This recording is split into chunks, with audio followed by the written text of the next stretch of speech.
Hey everybody, I'm not sure if I'm coming through. This is Paul Butler, principal of Bangor High School. This is my first ever YouTube Live. I played around a little bit with it and feel that we've got a good connection here. I'm in my in the YouTube studio, so I feel like maybe like Dan Rather did at one point. Just as a kind of direction setting here. We've got about an hour, and I want to do an open Q&A, and what we've done is we set the live stream up in a way that allows chat, the chat feature. You should have that.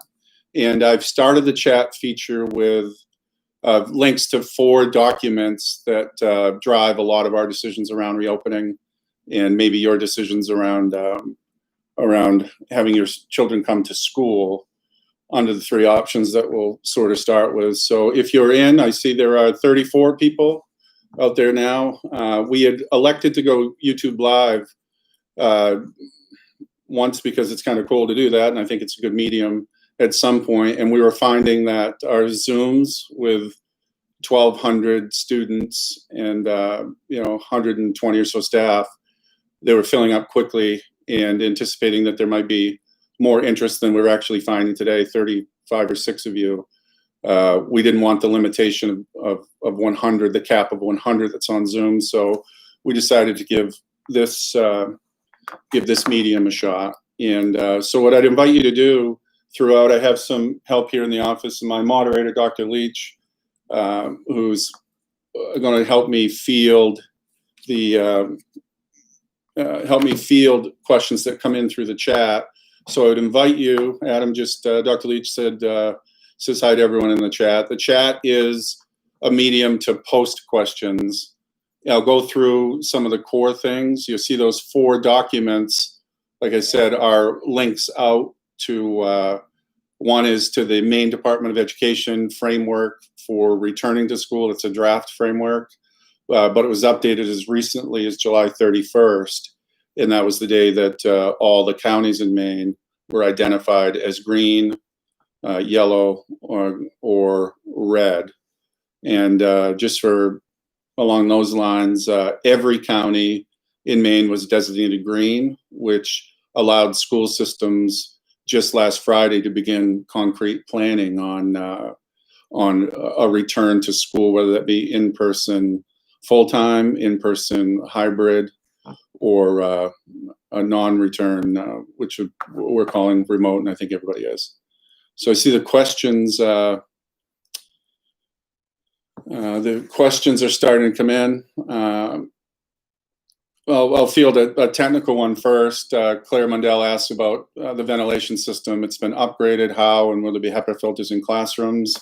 We've done that. What we're doing is, I don't know the total technical terms, if it's cubic feet per minute or total load, but we've doubled the capacity of our air handling, and it's running 24/7 up to the time that we come to school, and we'll have a double capacity from, again, the specifics of the technicals escape me, but a doubling of a capacity from 15 to 30 in terms of the air handling and upgrading of filters. You might notice my office looks super clean, and it feels super clean. Nice to work in here.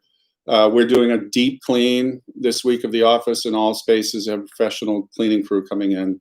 And we know that air handling is part of it, and I'll get a more technical answer, but our heating system and air handling system is been running steady and is being queued up to double its working capacity as we start school.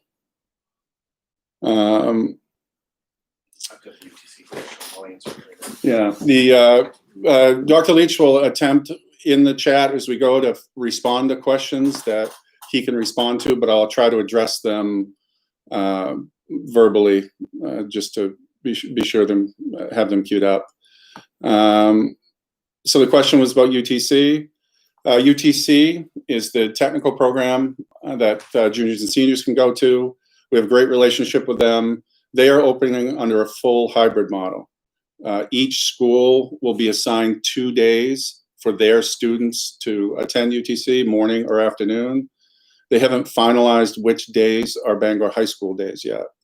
So once that's done, the reason that they're choosing days judiciously is we'll be going to UTC with another school, and there needs to be compatibility in terms of total schools and the total number of kids in their building and likeness of programs. So we would be joining up with a school that that didn't put us over the limit that UTC wants to handle at any one time. And also the programs can be populated by students sufficiently so they can run, if that makes any sense to you. So a student that's here at Bangor High School for 5 days has all kinds of flexibility no matter what the day at UTC is. There is transportation available, but UTC is allowing students to self-transport, and will also be allowing self-transport with parent permission. We're still trying to keep buses down on a great big yellow school bus with distancing. I'm told there are about 12 who can ride at one time. Our recent survey indicates that 2/3 of families are willing to self-transport, but we'll need to work. We have 167 students who go to UTC. We'll need to work with families individually about how they get to and from UTC. And if they are a hybrid student at Bangor High School, whose days at UTC unfortunately don't line up, we'll need to have individual conversations about how, do they come to school and get the bus? Do they self-transport?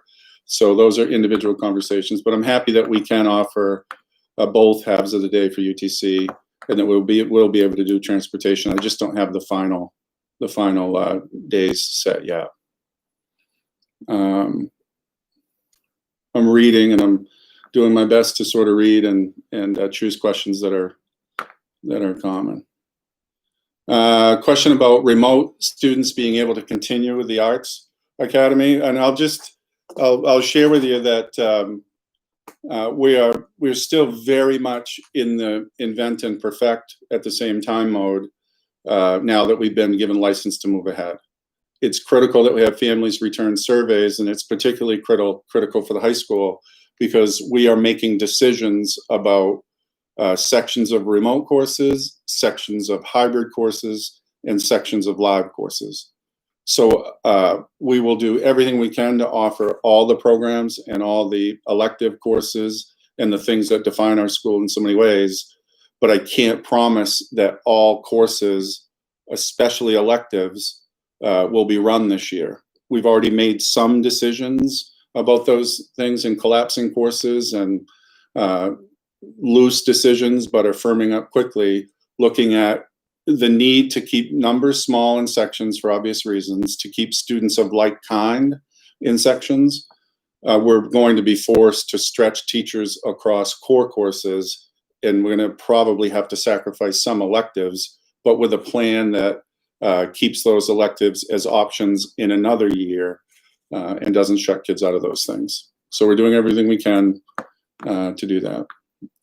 Question is about movement, locked in when you make a choice.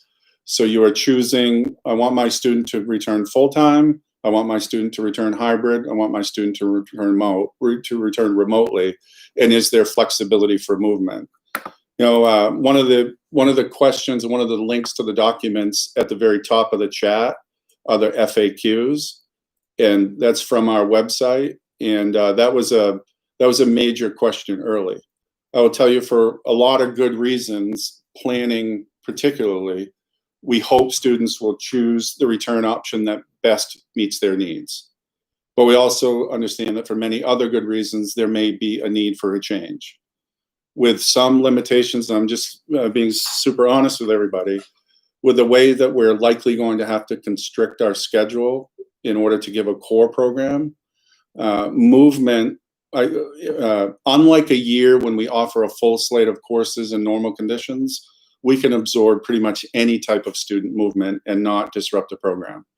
With the limitations, I can't promise, I promise this, we'll honor a request for a family to move a student's return type, but I can't right now promise that that move will allow them to get to repeat their schedule or to get the courses that they're currently in the return option that they chose originally. So we really want it to be an informed choice. We hope that it's the right one and that we can reduce movement. It is possible, but the fallout or implications might be that a student's schedule can't get repeated. This question about performance classes, band, chorus, orchestra, we do have plans for those. We're moving ahead with offering them. The concern is the breath that's used in performing creates an aerosol issue that requires more distancing and more safety considerations before offering. We're in the middle of planning all those. We've not made a decision to limit or cut any of those performance courses. We'll be using alternative spaces. We've shifted labs to music rooms, and we'll be using Peak Stage and Peaks Auditorium. We'll be doing a lot outside as weather permits.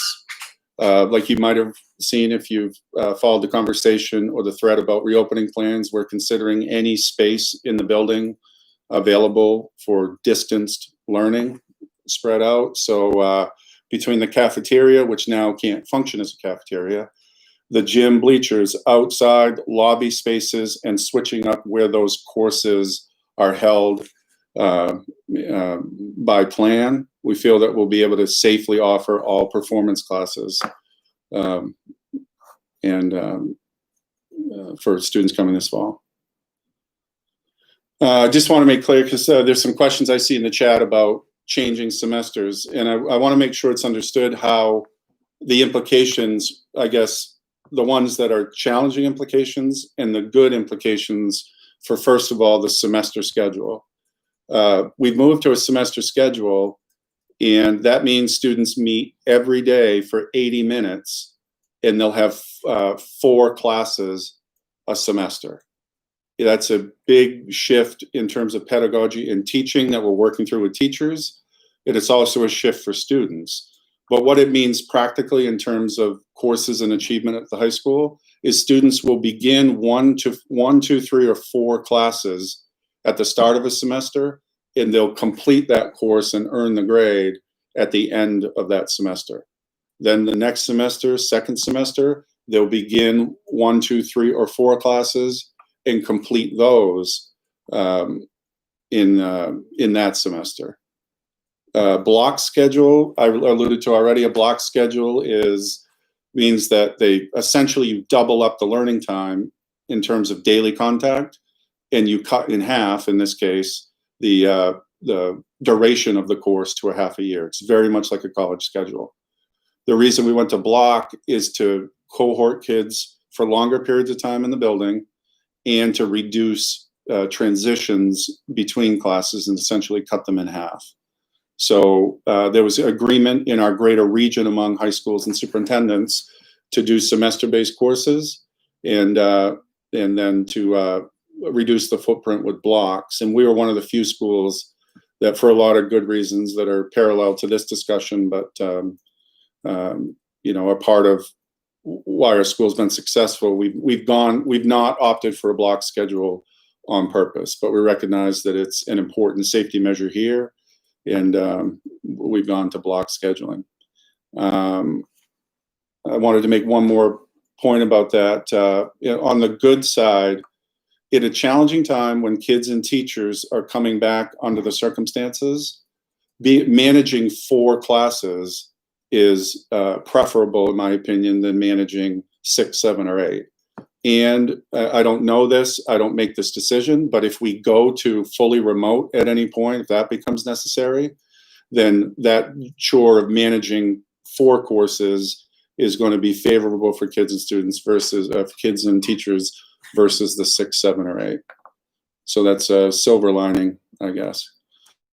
So yes, masks are required. The DOE was not, the DOE updated their guidance on July 31st and clarified that masks are the norm, and shields may be an option for a student or staff member who has a medical or behavioral condition that makes a mask not wearable by them.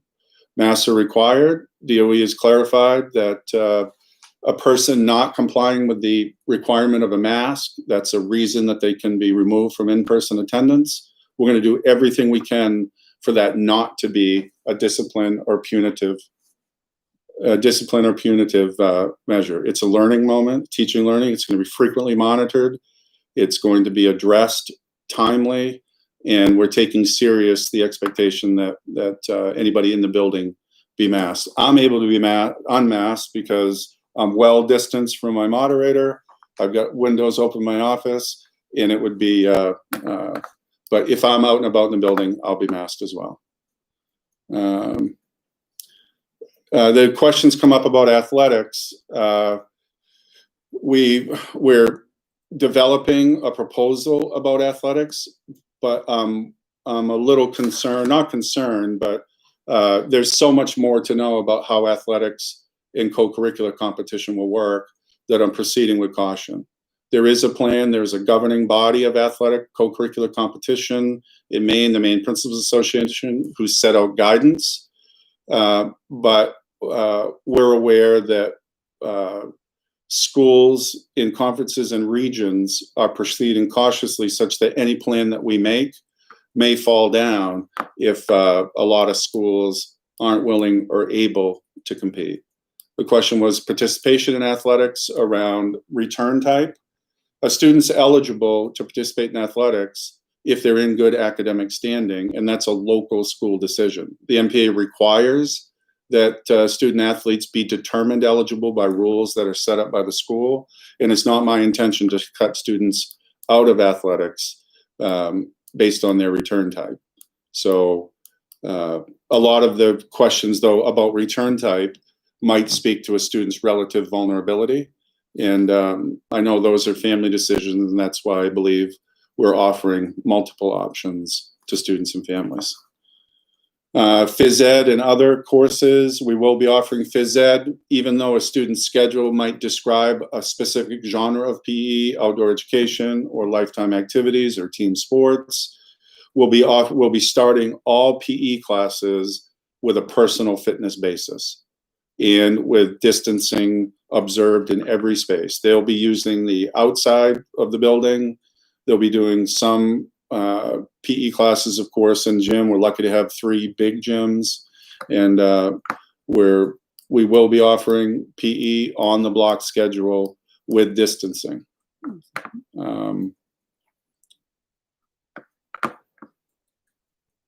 Lunches, we're not allowed. Well, we're interpreting, and we're in Bangor, and certainly Bangor High. We're not running a traditional cafeteria. Of course, we have to make food available and get it to students, but the lunches will be eaten in classrooms and in annexed tables that are right near classrooms. Once a student takes a mask off, they got to obviously take their mask off to eat.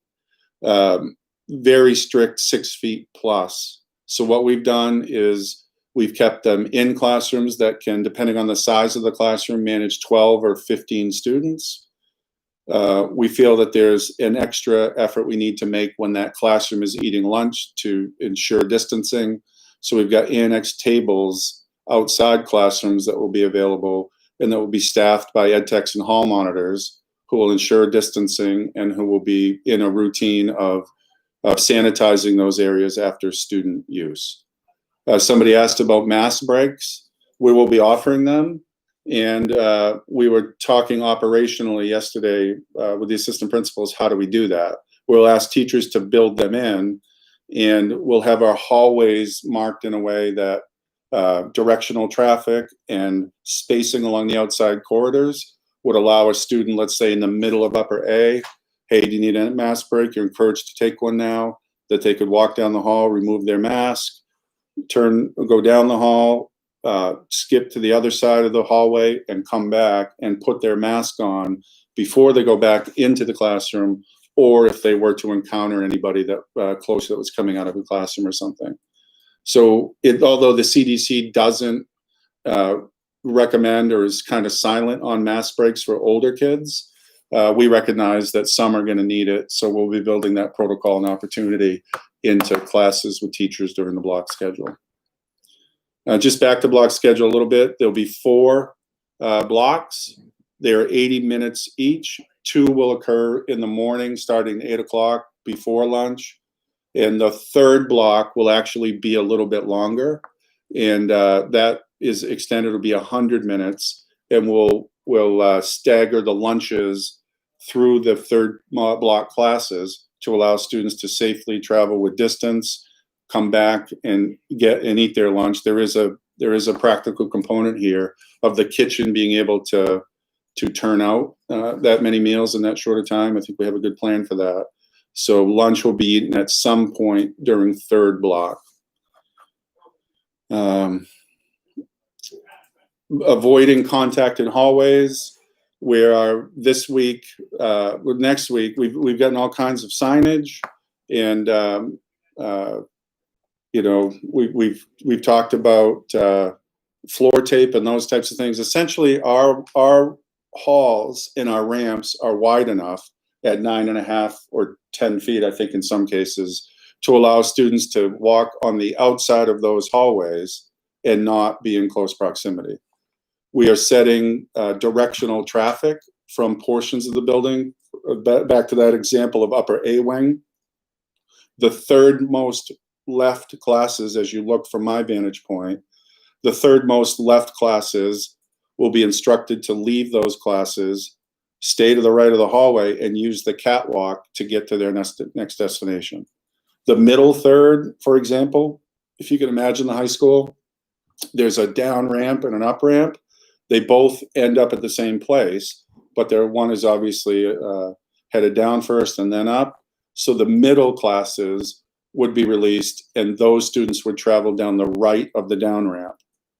The far classes to the right, as I look at, would have the option of coming down the hall and going up the up ramp only, or at the end of the wings, there are stairwells that get you down. We'll make those one directional.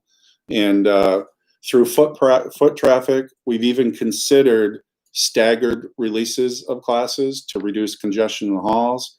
But we have a lot of great trained people. We have 5 hall monitors. We have ed techs. And what we'll be doing when students arrive is norming them around the travel procedures and distancing requirements that must be observed. The start of a school is going to be very much re-norming kids, welcoming them back, loving them to death, getting them into classes, and norming them for a return to school. Core components over the first couple of weeks, we're going to pay a lot of attention to. We've got isolated 10 or so topics that will be addressed around social emotional supports in a return to school, ways to keep yourself socially emotionally healthy, ways to get assistance at school and beyond if things are weighing on children. And we're going to have what the superintendent has described as a slow start in order to increase comfort, reinforce and set safety rules and procedures, and then ready everybody in those ways for a return to purposeful learning under a new schedule and new circumstances. For hybrid students, so I just wanted to clarify this question here about hybrid or remote students. The biggest change from last spring when this whole situation came upon us was enabling remote learning. And I want to clarify remote learning for folks now. Remote learning under our plan, a student will be scheduled in a remote section of a course. It will be a Bangor High School teacher who teaches the course. And the way we've structured it is for the AM blocks, for the block instruction, live synchronous instruction to happen on alternating days, to the morning block one day and the afternoon blocks the next day. So every other day there will be live synchronous instruction in the course.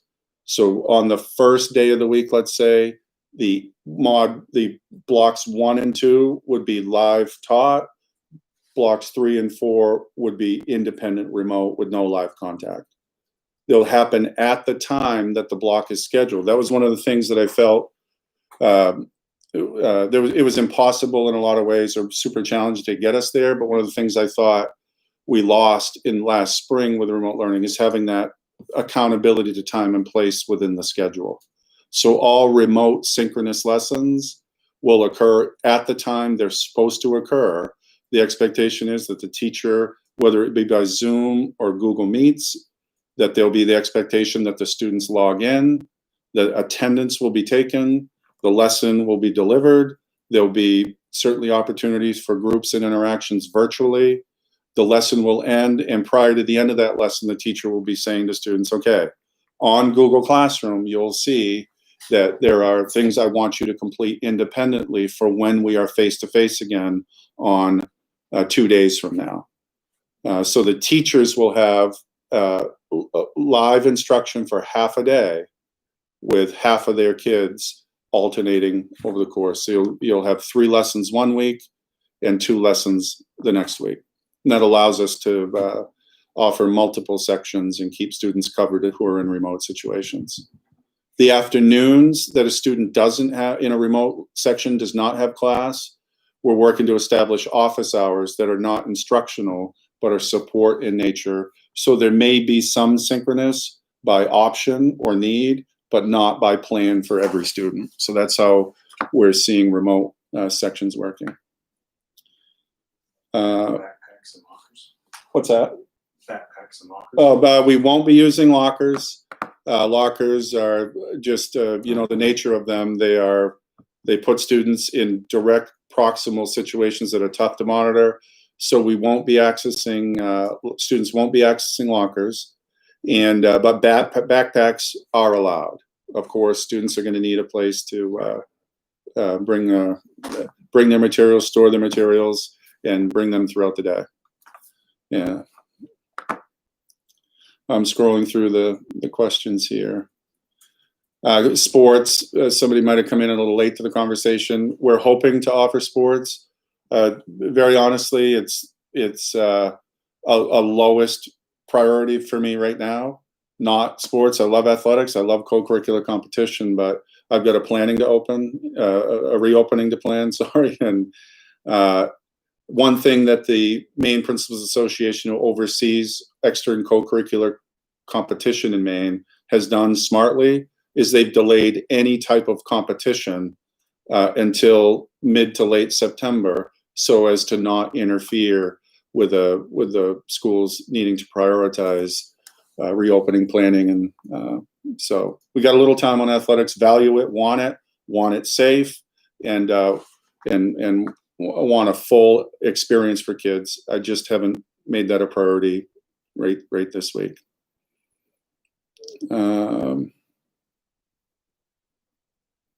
Question about how many students per class. Actually, let me go back. I meant to continue the conversation about remote learning. So a hybrid learning. We will have hybrid sections of courses. Hybrid section could be composed of students who attend Monday, Wednesday, and students who attend Tuesday, Thursday. They won't attend together, but the teacher will be managing the learning in that classroom as though those students are one section of learner.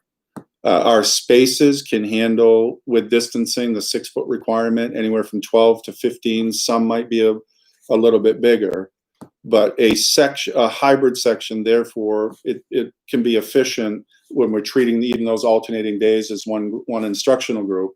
A hybrid section could be a little bit bigger because you could have as many students that can fit in that space. Like I said, hypothetically 12 in group A, you could have 12 in group B. That would make a 24 student section, which is decent coverage and maybe a little bit higher than what we normally look for.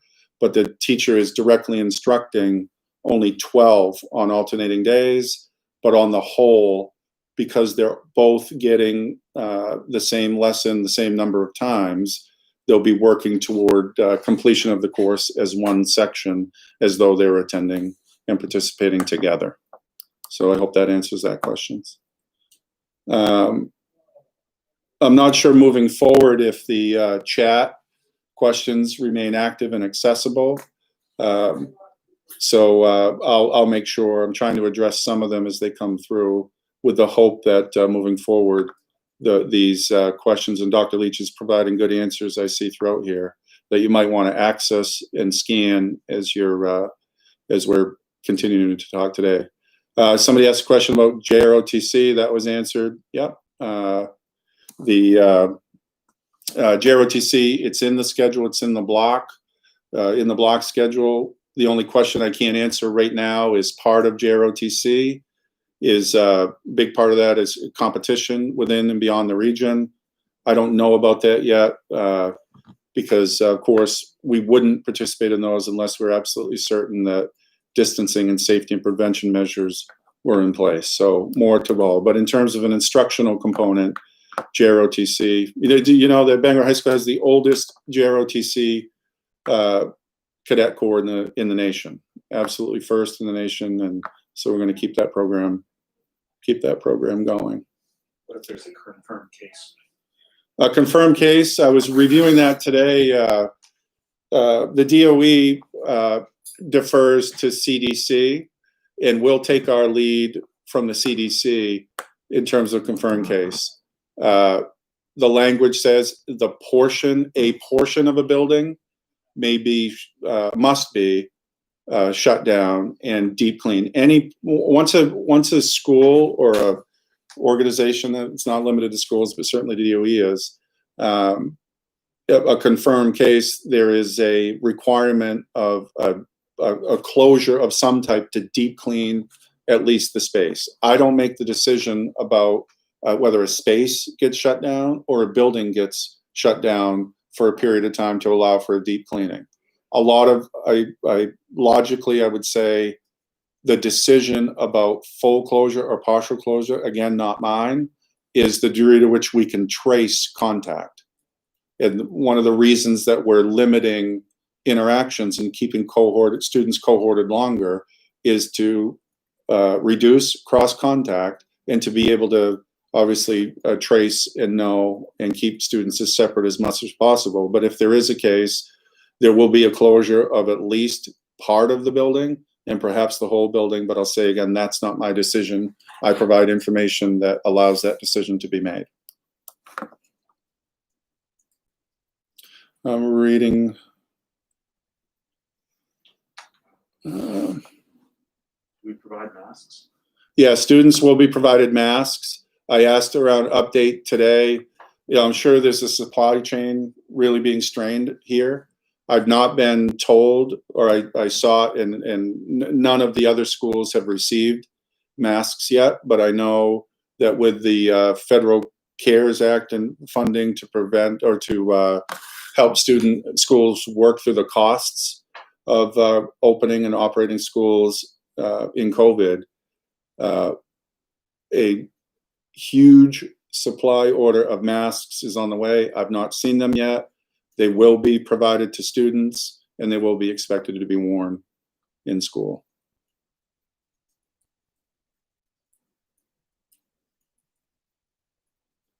Now, back to the return types. The intention, for reasons I've described, is to run sections that are not mixed, that they are full-time sections 5 days a week, hybrid sections in the way that I described, or remote sections that are all scheduled within the block, and however a student is expected to interface, whether it be daily here, every other day here, or fully remote and logging into sections, attendance will be taken. We'll be seeking to run it as though it's a regular section no matter where and when it occurs. We're doing everything we can to avoid students, sections that have mixed return type. There may be some courses or content areas where that's feasible, like, for instance, physical education. There's not going to be, we can achieve distancing. We can essentially keep students in those sections, but not have them mixed. But where the question is going to be, that's going to be the exception rather than rule. We're going to be answering all the safety and preventive measure questions, but by design, we are keeping the hybrid and the full-time students who attend school separate in their courses. And I will just share with you very honestly that that's going to stretch our teaching loads. It is possible. I led this conversation with the possibility that we might need to narrow the curriculum in order to reduce class sizes and make instead of our teachers being committed to several sections of electives, we may need to draw upon them to serve smaller numbers of students distanced in our core courses. But I'm a curriculum guy and I know what this place is all about. I'm going to do everything I can to make sure we are offering as broad a program as possible that doesn't cut kids out of opportunities, but keeps them safe and distanced. Because once I will share with you, once we committed to a semester schedule, once it's launched, you really need to see it through for the entire year. So this will be a year when we run a block schedule on a semester basis to observe distancing. And one of the things we're trading off is the potential of needing to limit the curriculum, but won't do that in a way that cuts students out of future opportunities as much as we can do that by offering those electives when we're opening in a more traditional way. 504 meetings, somebody asked, accommodations are in place under 504 IDA no matter where the learning occurs. There may be need, I know we have annual 504 meetings, individual for families every year. The question will be, based on the return type of the student needs, what accommodations need to be in place so that student can access that program as fully as possible and be given every reasonable opportunity for success through accommodations that are necessary. So yes, 504s are certainly alive and part of civil rights implementation in schools. I'm going to have Dr. Leach talk over my shoulder a little bit. I'm scanning the question. You guys are doing great. The questions are really coming in the chat. Back to sort of the beginning, start the school day maybe. We'll be sending out a communication assigning students entry doors by class. I'll just describe them to you now and what happens. This is responding in this way to a question about symptom checks. So the senior door will be lower A, the first end of the building door that you come to. The junior door will be Peaks doors, the traditional entry in the morning. The sophomore entry will be at the end of the building. There are two end gymnasium doors that are 50 feet apart. The first one they come to is the sophomore door, and the freshman door is the rightmost back gym door. Upon entry, students are expected to have masks. They will travel through, but before that point, a critical change came at the end of July, which was advising against doing daily temperature checks.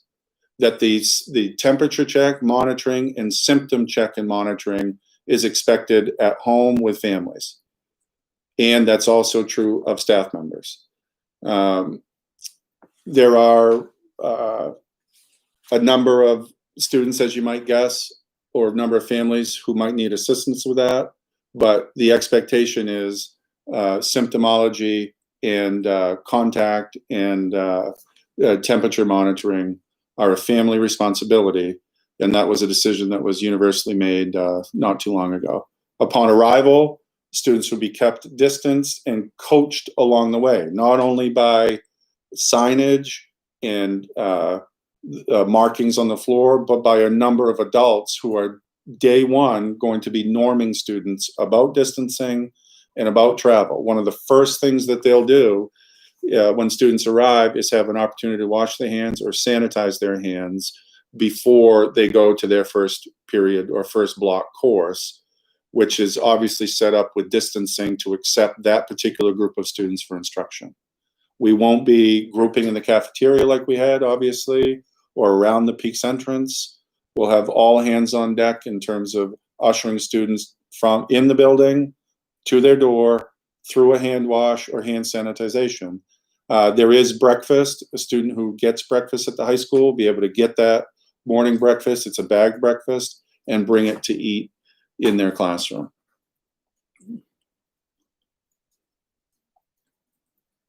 Scrolling through and seeing if I can pick up another. Adam, do you see another question that I might address more broadly? temperature checks. Well, you guys doing great with these questions.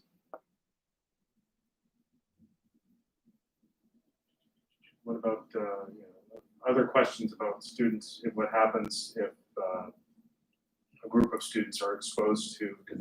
Do they transition to remote? Yeah, that's one of the reasons. The question is about if there is an exposure or concern about exposure or a need for a student not to be in school. That's the reason we started very much with a core number of remote courses in each content area. So if a student isn't compliant, I'll just say, if a student's not compliant with wearing a mask, their education can be delivered through remote learning. We'll again try not to have it be disciplinary, but it is a safety. It is an expectation. It's a requirement. It's to contribute to the safety of others as well. There's that expectation. But if a student either refuses, or if a student needs for their personal situation to go to a remote section, their schedule, they would essentially be like any other schedule change in a normal year, be dropped from whatever section they're in and enrolled in the remote section and engage with the teacher about picking up learning from where they left it off. So hopefully that answers that question. Yeah, I'd like, I use the description of inventing and perfecting at the same time. We're doing really everything we can to put safety first and then balance it with the type of learning environment that I think our school is known for. It's going to be different this year, and I appreciate the patience that everybody's had around waiting for moments like this or more concrete information that we felt like we could move forward with once the July 31st green designation came out. So appreciate everybody being here and asking these questions, and continued patience as we create and refine and perfect as much as possible before the opening. Scrolling back through, just one more touch point on remote learning. Again, live instruction every other day at the time when that remote block section is scheduled.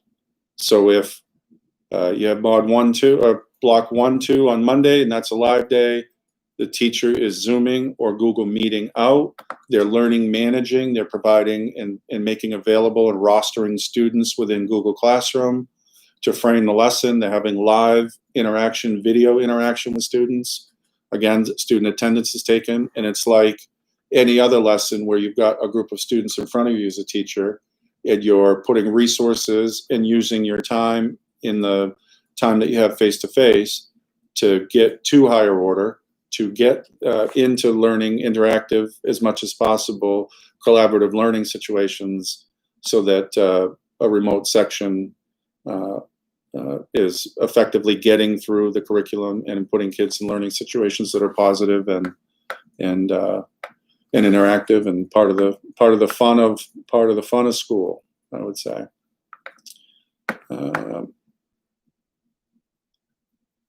We're going, with masks. It's distancing of adults with masks are asked to keep 6 feet from all other human beings as much as possible in the building. But the masking of staff and the masking of students does allow students to be within 3 feet. 3 feet to 6 feet. We'll have classrooms all mapped out, spaced out.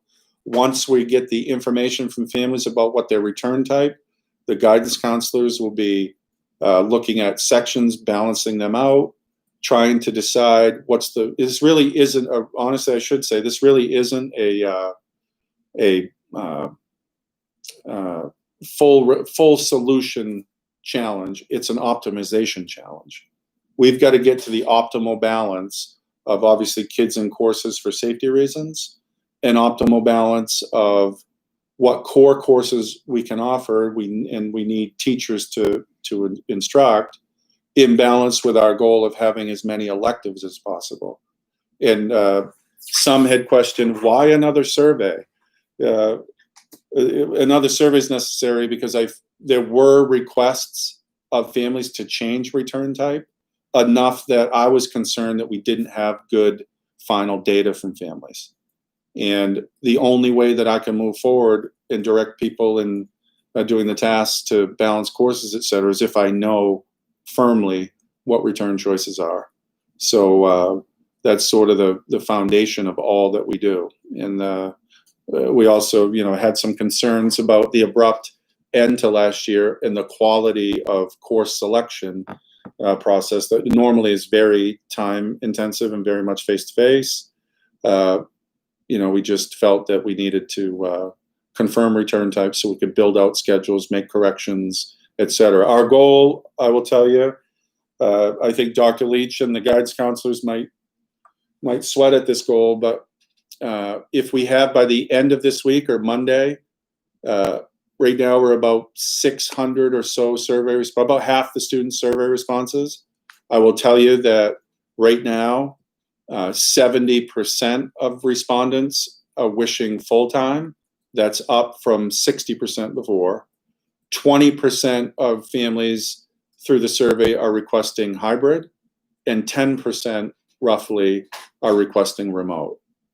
So you can see how if I was basing my course constructions around, we're off by 10% in terms of who wanted full-time and hybrid. You can see how that would be problematic beginning day one. So get the word out, ask people to send those surveys. If somebody hasn't completed the survey by Monday, guidance and a team of people will be making direct calls to get that data in with the goal of getting schedules set and accessible online by I think we said the 18th, which is super aggressive with 450 or so courses and 92 teachers and 1,100 kids or over 1,100 kids. So you can understand the logistics that we're dealing with. AP courses, Dr. Leach addressed a question in the chat. AP courses, this is a big shift. They'll be offered either first semester or second semester. Either one obviously is a change from a full year of instruction, but first semester AP courses will conclude at the end of January, but a student won't sit for the AP exam until May. The other, an AP course that is offered in second semester, the student will be in the course in May when the exam is given, but it reduces the number of weeks and days of instruction that a teacher and student have to get in and feel solid around before they sit for the exam in May. So both present a little bit a different challenge, but the AP, I'll tell you, our AP teachers are the masters at backward planning and highlighting or getting to the core topics that they know are critical to success on the exam. There are a number of resources in the student's My AP account. Is that correct, Adam? Is that the term, My AP? A number of support resources that I'm sure first semester AP teachers will make available and prioritize for kids. I don't know this, but about if the College Board who sponsors AP exams will make any adjustments to the exams as they did in the spring. It wouldn't surprise me. They were very responsive. I was very happy with how the College Board handled that. I haven't seen results yet, but I think that if we are in a situation that requires the College Board to be flexible, I find them to be flexible and interested in giving kids every opportunity to be successful on exams, but more specifics to follow about AP as we move ahead. How far apart are student desks? 3 or 6 feet? 3 in classrooms. How far? 3 feet plus. There is the so long as both students are masked, 3 feet is acceptable. So we've got desks spread out 3 feet plus, none at 6 feet, but with the requirement of masking, we can, like I said, get 12 to 15 desks safely spaced in any one classroom. I wanted to share that we've modified our freshman orientation. We'll be mailing out those details and communicating them otherwise, but we usually have a half day at Bangor High School it's on the 27th, correct?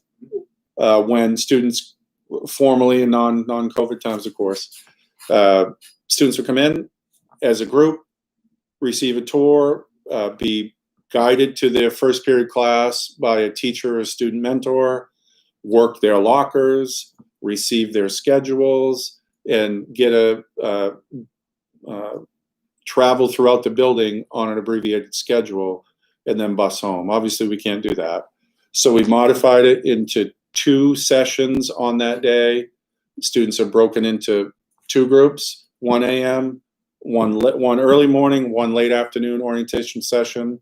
We'll have them come in, be taken to a classroom space, receive a schedule, have interactions with a teacher in that content area and a student leader in that content area, provided the student leaders are able to be here, and do a tour. And the goal is be an hour and a half in total. The goal is that those freshman students leave with their Chromebook, charger, in case, so that we can take care of that when they're already in the building. We're finalizing those details on Monday, and we'll be sending them out as soon as possible thereafter and inviting families. We're also looking at doing video virtual orientations for those who are not coming back, but we're inviting all to come back in those 2 split sessions where we run it in a way that's distanced and safe, and also we believe will be beneficial to the students who are able to come, in terms of taking the edge off and understanding how they'll engage in school in person if they're an in-person learner. Students can bring their own lunches, of course. I'm looking down through. There was a question about why daily temperature symptom checks were not recommended. I think it was more toward the reliability of a temperature screen and the variability in children and the risk or the concern of creating false positives. And my understanding, again, I didn't make this decision. It was run through our school physician and I believe public health director. I think there was broad national concern about the reliability of temperature checks, the asymptomology in some cases of COVID anyways. And it was determined that that was not an effective and reliable screening measure that unnecessarily complicated the arrival at school. So that's my understanding of the decision around temperature checks, that it was codified by either a physicians group, CDC, and certainly locally by the folks that we trust to weigh in on matters such as that are beyond our specific area of expertise, but need to be endorsed by someone with that training. So reading through, we're coming up on the student is positive. What do they have to do to get back to school? Yeah, there was I'll post this information. The question is, if a student is positive or a staff member is positive, what is the safe return protocol? That's too much for me to explain, and it really is a technical set of steps, but essentially it needs to be asymptomatic. If there were symptoms, they need to have been significantly reduced for 10 days, and it's unclear whether or not a self-quarantine or a medical provider indication of fitness is recommended or required. That's the part that I need to read through again. Again, this would just be a school within a school system lead of a national organization with expertise and that gives direction in those areas. So my understanding is it's 10 days. There's also some question of a valid or indication of a negative test, but there's also the option to show that a student or a test quarantined by a medical by medical provider, but those are medical professional, organizationally informed decisions that we'll simply follow. So we'll make sure those are posted and known to families in managing that situation. But the first thing would be, one of the things that's certain to me is the protections of privacy and confidentiality. If there is a positive case, certainly the school should know immediately, because we have a responsibility of notification and response. And the worst situation is when we don't know, and it's become something that we can't manage or are trying to manage after the fact. So open communication and following the CDC return protocols will be our priority. Yeah, one parent had suggested a graphic that another district in Maine had put up to show the difference between hybrid and remote schedules. We'll certainly look into that, and appreciate that suggestion. Yes, students can bring laptops from home, and Chromebooks will be traveling to and from school. So no change in that policy. The answer I provided before was about return to school. Somebody asked a question about a confirmed case or a suspected case. I assume, I think what you mean is presumed positive. Again, those are decisions that are informed directly by the guidance of the CDC. I was reviewing their website this morning. It looked like there were some changes that were new to me or that I didn't recall having seen before. So again, I spoke generally. I'll make sure that information is on the FAQ page and is otherwise accessible. I'll let the superintendent know that was a question that emerged in this session.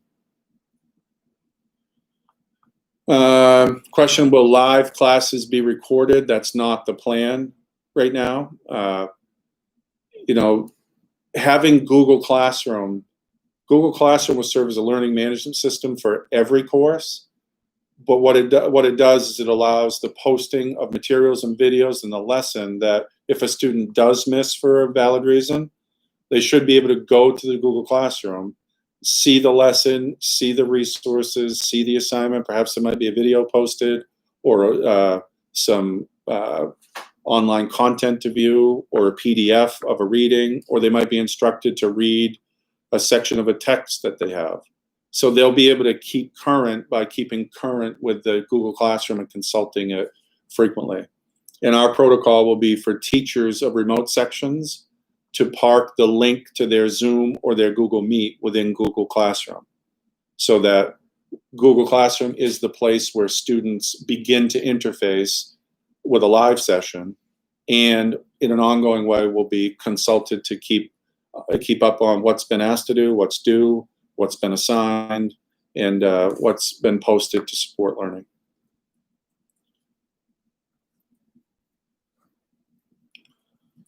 I think I've hit most. I did promise to keep it to an hour. I feel like this is I wish this is one limitation of YouTube Live. There's, unlike Zoom, there's an ability to interact. We're up to 83 participants right now, which would have fit into a Zoom, and we all could have had the Brady Bunch screen in front of us, but felt like there was a good opportunity here to get a volume of questions in and through the chat. Is concern of not finding subs? Yeah, certainly. We've had difficulty for the last few years anyway getting enough subs, and that's a national issue. The block schedule helps that in some ways. We rely a lot on internal goodwill coverage of other teachers when teachers are out. We have had, in some content areas, we've had the good fortune of having people say, geez, I'd like to sub in this content area at Bangor High School, but it's really the only place I want to sub. Can I be a sub that's dedicated to you only? And we'll take all of those that we can get. But yeah, we're all concerned, as the nation is, about substitute teachers generally, especially mid-COVID, the requirements of safety and maintaining control and an appropriate amount of concern over who's in your building for health and prevention measures. I think we've done a decent job of working through the questions. I probably will set another one of these up for next week. I might do a Zoom, but I'm going to see how this archives now. I'm going to see if the chat can be captured and maintained as part of the archiving of the session. But I'd call this a success. I hope you feel more comfortable and confident in your selection, and we're working like crazy to get the logistics and the information and put together a schedule that's going to allow students to come back, feel confident, and engage in learning the way they do at Bangor High School as a rule. So thank you again. I'm going to sign off for now. As always, you're invited to call the school, and for more customized, specific question, check out those links in the chat for ongoing updates of FAQs, etc. And I hope you make your choice with confidence that we're going to start the year in the best way possible for all students. So I'm going to end now, and thank you very much for your participation. Have a great weekend.